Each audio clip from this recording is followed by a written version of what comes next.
अस्सलामुअलैकुम प्यारे बच्चों।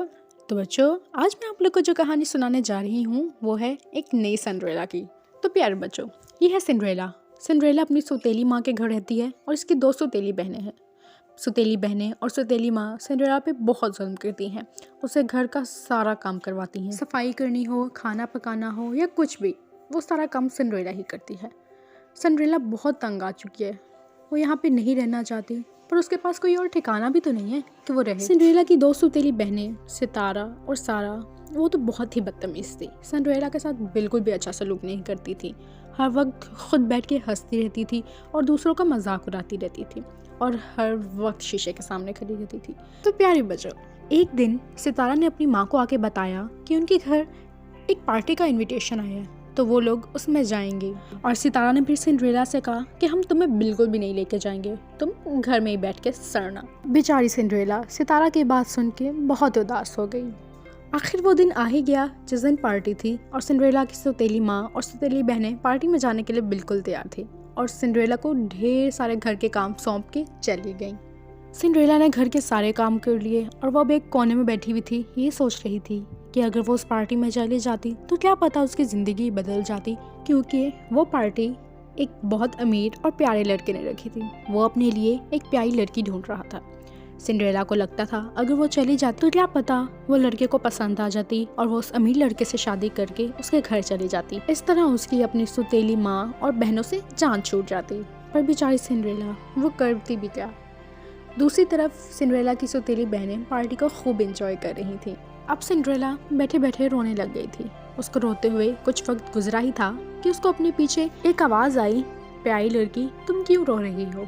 जब सिंड्रेला ने पीछे मुड़ के देखा तो वो एक परी थी और सिंड्रेला बहुत हैरान हुई और खुश भी। और फिर परी ने सिंड्रेला से उसके रोने की वजह दरियाफ्त की तो सिंड्रेला ने सारी बात परी को बता दी। तो परी ने इसको कहा कि मेरे पास तुम्हारे मसले का हल है।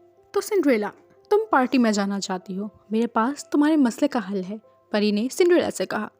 तो सिंड्रेला खुश हो गई और कहने लगी कि क्या आप मुझे पार्टी में भेज सकती हैं।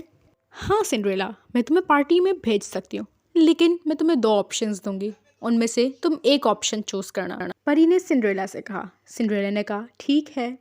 पहला ऑप्शन, अगर मैं तुम्हें प्यारा सा तैयार करके पार्टी में भेज भी दूँ तो कोई गारंटी नहीं है कि उस लड़के को तुम पसंद आ जाओ, और अगर तुम पसंद ना आई तो फिर तुम अपनी सौतेली माँ और बहनों के जुल्म सहती रहोगी।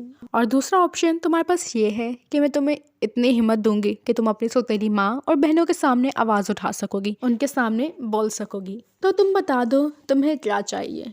तो सिंड्रेला ने फिर सोचा और फिर बोली कि मुझे हिम्मत चाहिए, मैं अपनी माँ और सौतेली बहनों के सामने बोलना चाहती हूँ और अपने हक के लिए आवाज़ उठाना चाहती हूँ।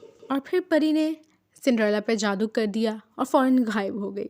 अगले दिन जब सिंड्रेला उठी तो उसकी माँ ने उसको कपड़े धोने को कहा, पर सिंड्रेला ने मना कर दिया। उसने कहा कि अगर काम करेंगे तो हम सब मिलके करेंगे, वरना मैं कोई काम नहीं करूँगी। सिंड्रेला की सौतेली माँ ये सुन के तो बिल्कुल हैरान हो गई कि आखिर इसमें इतनी हिम्मत कैसे आ गई कि वो मेरे सामने बोल रही है। सिंड्रेला का कुछ अंदाज ही इस तरह था कि उसकी माँ देख के डर गई और फिर उसने कहा ठीक है, हम सब मिलके काम कर लिया करेंगे।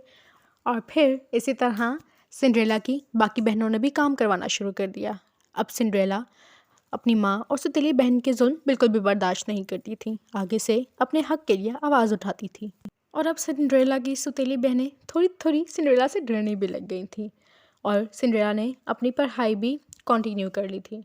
तो बच्चों, हमें इस कहानी से ये सबक मिलता है कि हमें किसी के इंतज़ार में नहीं बैठना चाहिए कि कोई शहज़ादा आएगा और शहज़ादे के आने से हमारी ज़िंदगी बदल जाएगी। नहीं बच्चों, हमें अपने हक़ के लिए आवाज़ खुद ही उठानी है और ख़ुद आगे बढ़ना है।